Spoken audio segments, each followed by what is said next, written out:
Indudablemente este es un tema que, más allá del impacto que puede causar la noticia que dio y que nos sorprendió evidentemente a todos, nuestra compañera Sani López Garelli, de una búsqueda de hace mucho tiempo como familia, ella y Cristian, de poder tener hijos en pareja. Tienen 2, nada más y nada menos. Es un tema del que se está hablando. Y decíamos qué importante, porque me surgió a partir de un episodio que le comentaba a Luis, a Robert, a Estela, a los compañeros. Empezaron a llegar mensajes de gente que decía 40 años, 38 años, 42 años.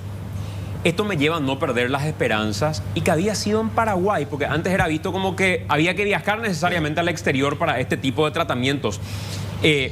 Había sido, todavía hay esperanzas de poder llegar.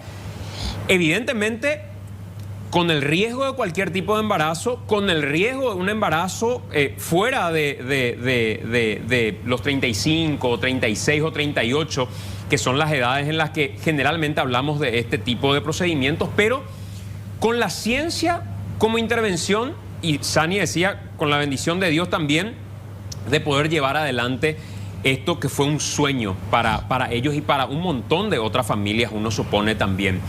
Está con nosotros el doctor Roger Molinas, es especialista en medicina reproductiva, hemos hablado un montón de veces, y hoy protagonista en esta historia porque es precisamente el médico que llevó adelante este procedimiento para Sani y para su familia. ¿Cómo te va, doctor? ¿Cómo estás? Muy buenos días al programa, encantadísimo, Santiago, de estar aquí con ustedes. Gran seguidor de ustedes todos los días. Muy bien. Gracias, doctor. Gracias por acompañarnos. Dice nuestro Zócalo cómo la ciencia cambia el futuro de la maternidad.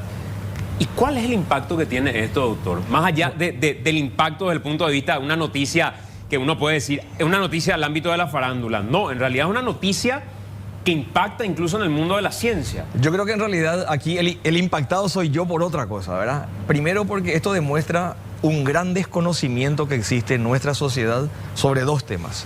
El problema de la reproducción humana como tal y de las herramientas que ya existen bien establecidas desde hace muchísimos años para resolver los problemas relacionados con la reproducción. Entonces yo me doy cuenta, y esa es mi experiencia que ya la vengo desarrollando hace muchos años, no se habla de este tema aquí. Sí. Y entonces surge un tema como esto y sale como si fuese algo excepcional, cuando que tiene su parte excepcional, pero digamos que es un trabajo que cotidianamente nosotros realizamos en las clínicas de fertilidad. Con relación al primer punto, si me permitís explayarme sobre qué es lo que no se sabe de la reproducción humana. No se sabe que somos una de las especies de mamíferos con menos eficiencia reproductiva. Nuestra capacidad de reproducirnos está muy limitada, a pesar de que nuestros organismos consumen muchísima energía en ese proceso. Tanto es así que si 10 mujeres hoy ovulan y su aparato reproductivo femenino está intacto, y existen espermatozoides de buena calidad, de esas 10, solamente 2 van a conseguir un recién nacido. O sea, el 80% no consigue el recién nacido de manera natural. Y ahí nos vamos entonces a la definición de infertilidad. La infertilidad es una enfermedad del aparato reproductivo masculino o femenino que impide conseguir un embarazo luego de 1 año de relaciones sexuales sin protección. El año pasado la Organización Mundial de la Salud lanza un documento de alerta donde dice el problema de la infertilidad, que siempre pensábamos rondaba alrededor del 10% de las parejas en edad reproductiva, en realidad casi alcanza el 20%, diciendo que alerta, alerta, alerta, porque el problema de la infertilidad está aumentando y la gente y el acceso a los servicios de fertilidad no está aumentando. Cuando decís límite de edad reproductiva, ¿cuál es el límite? Bueno, de lo que dice el manual, digamos. Es que no hay un límite de edad reproductiva. La mujer se considera que está en su fase reproductiva desde el momento que comienza a menstruar hasta el momento que deja de menstruar, o sea, hasta que llega la menopausia. Y eso en general es desde los 15 hasta los 49 años, en promedio. Hay mujeres que obviamente menstruan antes, hay otras que dejan de menstruar mucho antes, pero cuando hablamos en términos demográficos, la edad reproductiva es de 15 a los 49 años. Esa es la edad reproductiva. Y ahí la excepcionalidad a la que nosotros por lo menos hacemos referencia desde nuestra visión o desconocimiento quizá, porque no del tema, doctor. Fuera de ese límite de promedio, digamos, de edad reproductiva, ¿cuáles son los riesgos por un lado y por el otro lado, cuáles son las opciones que quedan dentro de los límites que son recurribles a la medicina? Fuera de ese rango existen muy pocas posibilidades, salvo que se haya intervenido, como en este caso, ya que estamos autorizados a hablar un poquito, salvo que se haya intervenido durante ese periodo. Esto es lo que nosotros vemos hoy, lo que está mediatizado, es el resultado de un proceso que lo empezamos casi 20 años atrás. No es un proceso de ahora. Entonces, digamos, si una mujer hoy tiene 50, 55 años y nunca hizo nada, no hizo ningún tratamiento de reproducción asistida previamente, las probabilidades de que se embarace son muy bajas, prácticamente imposibles, ¿verdad? Ahora, si esa mujer, por el motivo que fuese, decidió en una etapa más temprana de su vida hacer algún tratamiento de lo que llamamos preservación de la fertilidad, entonces hoy podemos utilizar el material criopreservado años atrás para buscar el embarazo. Y en el caso de Sani, que nos está viendo y nos autorizó porque nos dijo esto podría permitir que mucha gente tome una decisión temprana para realizar desde ese momento ya el intento de concebir a un hijo. ¿Cuál fue el elemento determinante para que sea posible en el caso de Sani en particular? Bueno, el tratamiento se llama fecundación in vitro y en un tratamiento que es el tratamiento estrella en la fertilidad, ¿verdad? El tratamiento es el tratamiento por excelencia, no es el único, pero es el tratamiento que más efectividad tiene. El tratamiento clásico, para que se entienda lo que hicimos, tenemos que explicar primero el tratamiento clásico. El tratamiento clásico consta de 3 etapas. La etapa de la estimulación ovárica, donde nosotros a una mujer le estimulamos con hormonas durante un periodo de aproximadamente 10 días, para que esa mujer, en lugar de ovular un óvulo, que es lo que ocurre en la especie humana, ovule 10, 15, 20, 5, 4, de acuerdo a su propia capacidad. Segunda etapa, se extraen los óvulos en un quirófano especialmente diseñado para el efecto, que está al lado del laboratorio. La estrella aquí es el laboratorio. No es el quirófano, no es el médico, es el que trabaja en el laboratorio. El material que nosotros estamos extrayendo se pasa al laboratorio en esta segunda etapa y ellos van viendo la cantidad de los óvulos que existen. En simultáneo se prepara la muestra de semen, se seleccionan los espermatozoides y el espermatozoide se inyecta dentro del óvulo con el objetivo de que ese óvulo fecunde, es decir, de que tengamos un embrión. En la tercera etapa controlamos cómo se desarrollan esos embriones durante un periodo de 5 a 6 días en unas incubadoras especialmente diseñadas para el efecto. Y algo que tampoco la gente sabe es que un embrión mañana deja de ser embrión o pasado mañana deja de ser embrión. Por eso que necesitamos tener muchos embriones, porque la mayoría detiene su desarrollo en el primero, segundo, tercero, cuarto día. Son muy pocos los que llegan a la etapa que queremos llegar. Y la última etapa es cuando ya ese embrión tiene aproximadamente 200 células, se llama técnicamente blastocisto, se selecciona uno de ellos y ese embrión seleccionado se coloca dentro del útero. Esa es la cuarta y última etapa del proceso, que se llama transferencia embrionaria. Si sobran embriones, estos embriones se congelan para ser utilizados en el futuro. Este tratamiento clásico que se hace, digamos, en el tratamiento estándar, se hace todo de una. Sin embargo, hoy existen herramientas para mejorar la respuesta en cada una de estas fases. Nosotros hoy, en mujeres que tienen ya una baja reserva ovárica, que ya tienen una poca capacidad de producir óvulos, existen técnicas mal llamadas, por eso pongo entre comillas, de rejuvenecimiento del tejido ovárico, que en realidad lo que hacen es reactivar ese tejido ovárico. Entonces podemos inyectar dentro de ese ovario sustancias como, por ejemplo, el famoso plasma rico en plaquetas, para que ese ovario reaccione y ante esa reacción responda mejor a la estimulación. Hay diferentes esquemas de estimulación fuera del estándar que va a permitirnos que una mujer que respondería de una manera con el tratamiento estándar responda de otra manera en otro momento. Nosotros podemos interrumpir el proceso, como hicimos en este caso. Se consiguen los óvulos, pero esos óvulos, yo les decía que inmediatamente deben ser inyectados con los espermatozoides. No hacemos eso, no hacemos la fecundación, sino lo que hacemos es congelar los óvulos. Y vamos congelando una vez, o 2 veces, o 10 veces, o 20 veces, todas las veces que sean necesarias, para tener un banco de óvulos que podrían ser utilizados en el futuro. Entonces hoy las técnicas, bueno, ya desde hace, esta técnica de congelación de óvulos es una técnica que está establecida desde hace muchísimos años, solamente que en el pasado la efectividad al momento de descongelarle era muy baja. Entonces necesitábamos hacer muchos tratamientos para tener una cantidad suficiente de óvulos, ya asumiendo que cuando los íbamos a usar íbamos a perder gran cantidad. Hoy, sin embargo, si hacemos el tratamiento, eso es mucho más efectivo. También podemos congelar el propio tejido ovárico. O sea, nosotros podemos sacarle un pedacito del ovario a la mujer y congelar no los óvulos, sino el ovario. Implica hacer una cirugía para sacarle el ovario, pero tiene la ventaja que los ovarios, además de su función reproductiva, de producir óvulos, producen hormonas. Entonces, cuando nosotros congelamos óvulos, lo que preservamos es la capacidad reproductiva del ovario, pero no preservamos la capacidad hormonal del ovario. Claro. Cuando congelamos el tejido ovárico, preservamos ambas, y de esa manera la mujer puede postergar su menopausia.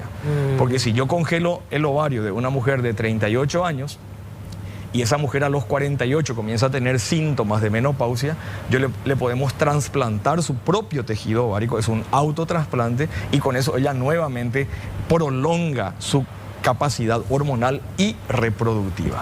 Usted decía, doctor, que hay mucho desconocimiento y en mi caso ignorancia sobre este tema, y yo pensaba, doctor, que con la menopausia la mujer perdía también su capacidad, de su útero, que es el que sirve para alimentar el desarrollo del bebé. Totalmente.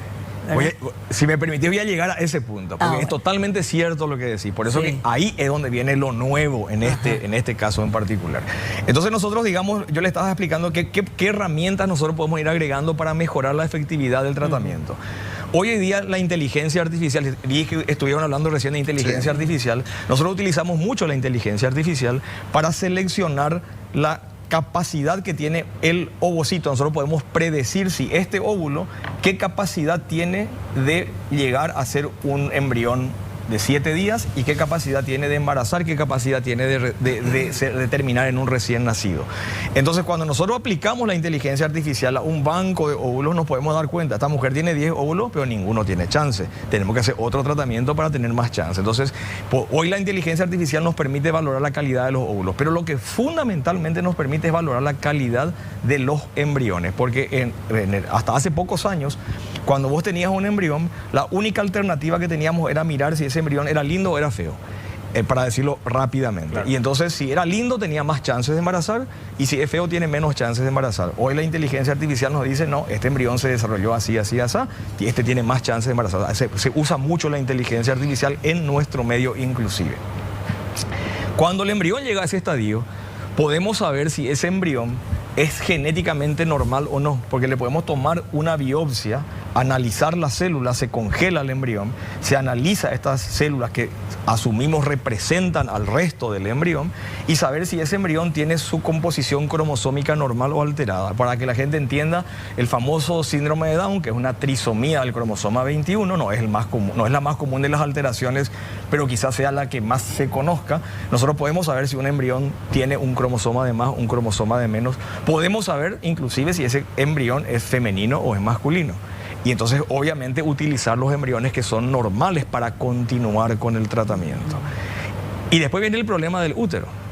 En general, el problema del ovario es el problema bien conocido. Pero después tenemos la caja de Pandora, que es que tenemos que colocar el embrión dentro del útero. Claro. Y ahí ya nosotros teóricamente no podíamos hacer nada, porque ya dependía de la interacción, el diálogo que haya entre el útero y el embrión para saber si ese embrión se implanta o no.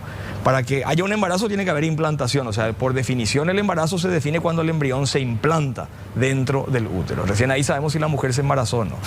Entonces, en general, salvo que haya una patología uterina, porque una mujer muy joven también puede tener una enfermedad en el útero, ¿verdad? Puede tener una enfermedad que se llama adenomiosis, puede tener un pólipo, puede tener un mioma, puede tener sinequias, teniendo 25 años. Entonces, digamos que este útero, en la medida que la mujer se vuelve mayor y llega a la menopausia, tiene mucho menos. O sea, si no tiene ninguna patología, en principio no tiene ninguna diferencia con el útero de una mujer joven. En general. Y eso se ve en los programas de donación de óvulos. se ven los programas donde se transfieren embriones genéticamente testados, porque cuando nosotros trabajamos con óvulos propios y no le evaluamos al embrión, la probabilidad de embarazo va disminuyendo significativamente con la edad. Sin embargo, si trabajamos con embriones que sabemos que son genéticamente normales y que son de la propia paciente, la tasa de embarazo se mantiene constante. Y si trabajamos con donación de óvulos, también se mantiene constante.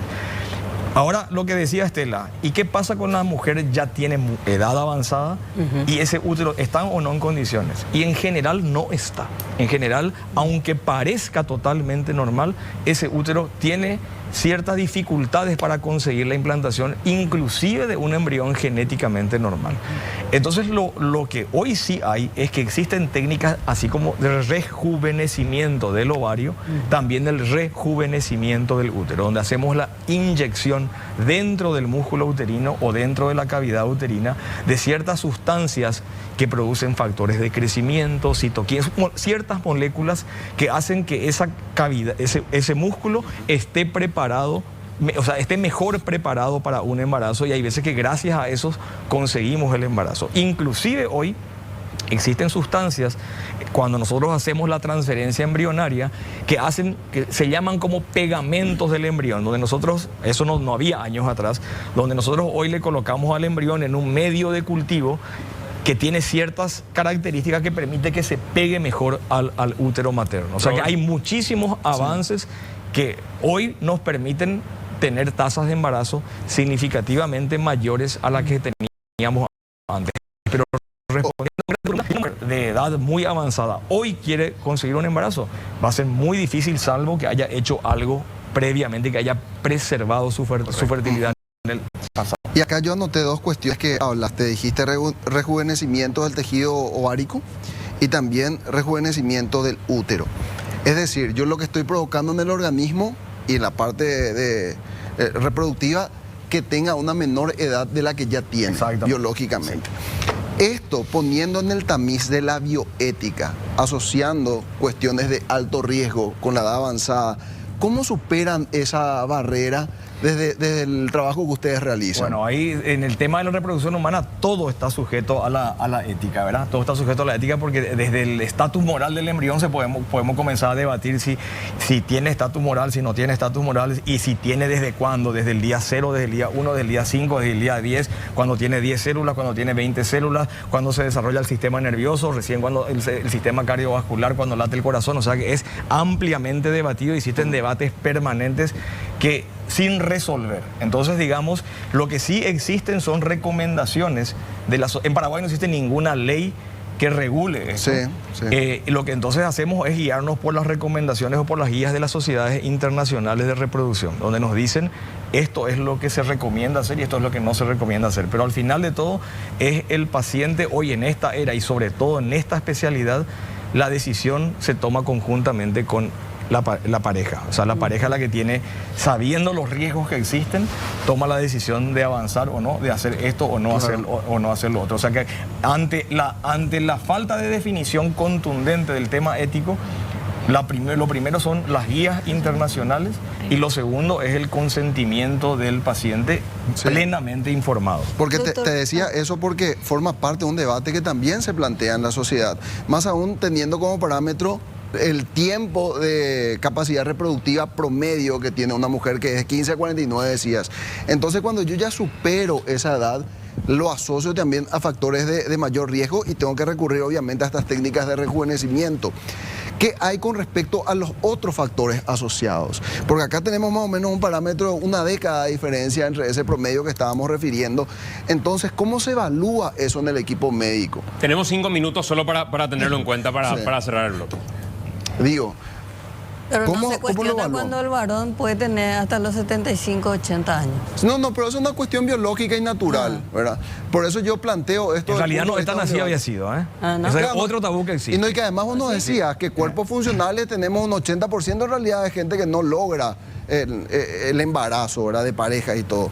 Yo digo nomás, esos factores ¿se analizan desde el punto de vista estrictamente médico o hay un grupo? No. En una clínica de fertilidad que se precie de tal, el análisis análisis es multidisciplinario, donde entra desde el departamento de psicología, de endocrinología, de obstetricia, de nutrición, etcétera, etcétera. Entonces, se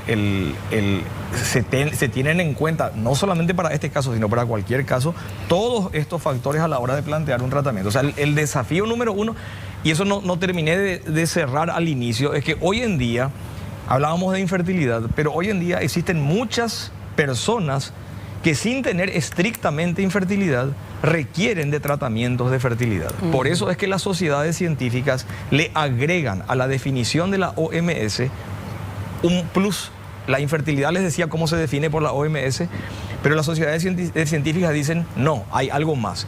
Es la imposibilidad de una persona de conseguir un hijo, ya sea porque ella no puede o su pareja no puede. Entonces le incluimos en ese grupo, por ejemplo, a mujeres solas, por ejemplo, a parejas homoparentales, por ejemplo, a parejas heterosexuales donde no pueda haber relación sexual por X motivo, porque si le excluimos a esto, estas personas nunca van a tener infertilidad. Pero entonces hoy en día estas personas recurren a los tratamientos de fertilidad, o sea que la población target es mucho mayor a la que se pensaba, entonces también se requiere de mayores evaluaciones. Luis. Y ahí yendo un poco a ese universo, doctor, es muy común que parejas que quizás por cuestiones económicas no logran tener acceso a tratamientos de este tipo, en la búsqueda constante de un hijo se menciona ese elemento común, la ansiedad. Sí. La ansiedad hoy en día es un elemento que interrumpe el proceso. ¿Es real eso o es totalmente real en el embarazo natural. Ajá. Es totalmente real en el embarazo natural. Natural es el que se desarrolla naturalmente. Y se pensaba que no era importante para la reproducción asistida. Y que con la reproducción asistida nosotros nos salteábamos ese problema. Sin embargo, hoy se sabe que también influye en la calidad de los óvulos, en la calidad de los embriones, en las posibilidades de implantación. Por lo tanto, hay toda una nueva área de la medicina reproductiva, que es la medicina ortomolecular, la psicoinmunoneuroendocrinología, donde, digamos, trata de nivelar esos estatus de cortisol, de estrés, de ansiedad, para que los tratamientos tengan mayor éxito. O sea que sí tienen muchísima importancia. Doctor, por último, sí, porque ya estamos cerrando el bloque estelar. Última pregunta. Dale. Dos en una. Dale. Una mujer que ya es menopáusica, doctor, si decide tener hijos, ¿puede todavía decir o hay que congelar el óvulo antes? Si no congeló el óvulo antes, si no congeló el tejido ovárico antes, sí puede tener un hijo con donación de óvulos. Donación. Y otro punto, habitualmente con este tipo de tratamientos nacen mellizos o trillizos. No. En realidad eso es una visión sesgada, porque en realidad la recomendación es transferir siempre un embrión. Excepcionalmente ocurren estos casos. Lo que pasa es que la población en general, y probablemente ustedes en ese contexto, cuando ven que hay un mellizo, preguntan si es por reproducción asistida y le dicen que sí, entonces sí es reproducción asistida. Pero si no es mellizo, no le hacen esa pregunta. Claro, entonces realmente la mayoría, es tan importante ese punto porque nosotros consideramos el embarazo múltiple como una complicación de los tratamientos. Lo ideal es que sea uno, por un montón de factores. Y de cada 10 nacimientos, de cada 20 nacimientos, quizás uno sea doble y triple ya no. Y el resto son todos únicos. O sea ¿Es caro, doctor, el tratamiento? ¿Perdón? ¿Es caro? En general, hoy vi justamente una nota en ABC que da unos valores que son totalmente desorbitados y no sé de dónde fueron extraídos, porque no es realmente así. Se estima, yo estoy muy metido en la red latinoamericana de reproducción asistida, de hecho soy el director de la región sur, y entonces mi tema es la economía en la reproducción asistida, ¿verdad? Y el acceso, cómo se hace para mejorar el acceso y compañía. Y prácticamente la regla es que el costo de un tratamiento de fecundación in vitro, no estamos hablando de congelación de óvulos ni de esas cosas, es alrededor del 100 al 200% del Producto Interno Bruto per cápita de un país. O sea, si en Paraguay nuestro Producto Interno Bruto es $6.000, ¿verdad? Más o menos $6.000, resulta que entonces un tratamiento saldría entre $6.000 y $12.000. Y esa misma fórmula se replica casi sistemáticamente en cualquier país del mundo. Qué bueno. Doctor, muchísimas gracias por acompañarnos. Un abrazo para el doctor Guillermo Ramallo, quien también tiene participación en este proceso. Ahí le toca la parte más difícil. Eso me decías, doctor, le toca la parte más complicada. Le toca la parte más complicada. Que Sani, digamos, lo dijo al aire, es consciente y decía, cualquier embarazo indudablemente a los 3 meses uno tiene la tranquilidad de comunicarlo. Sabe que de todos modos sigue siendo riesgoso. En estas circunstancias, indudablemente, ese nivel de conciencia también es importante, lo que no significa necesariamente que el proceso esté determinado. Al contrario, el proceso llega a una etapa de mucho cuidado a partir de acá y me decía, al doctor Ramallo le toca esa parte a partir de ahora. Exactamente, sí. Así que... A mí ya me toca acompañarle desde lejos nomás. Exacto. Gracias, doctor, por acompañarnos. A las órdenes de Santiago, cuando quieras. Gracias por estar con nosotros.